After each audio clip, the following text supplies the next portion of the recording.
কমিশনকে ফের এসআইআর তো মুখ্যমন্ত্রীর। কমিশনের কাজ ভুলে ভরা বলেই সরব মমতা। মানুষের হয়রানি নিয়ে কমিশনকে নিশানা। এসআইআরে বিজেপির আইটি সেলকে ব্যবহারের অভিযোগ। কমিশনের পদক্ষেপ অসাংবিধানিক বলেই দাবি।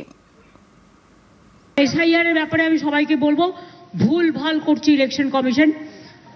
জীবিতদের মৃত দেখাচ্ছে, বয়োজ্যেষ্ঠদের নাকে নল পরিয়ে নিয়ে যাচ্ছে এবং যেসব অ্যাপ করেছেন বিজেপির আইটি সেলকে দিয়ে, সেগুলো ইললিগাল, আনকনস্টিটিউশনাল, আনডেমোক্রেটিক। এভাবে চলতে পারে না।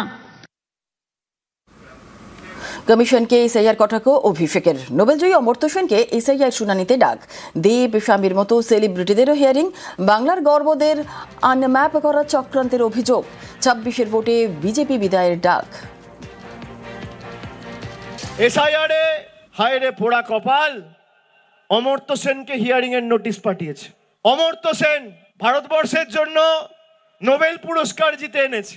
দেশের নাম যে বিশ্বসভায় বিশ্ববন্দিত করেছে, উজ্জ্বলতম নক্ষত্র অভিনেতা দেব, তাকে হিয়ারিং নোটিশ পাঠিয়েছে।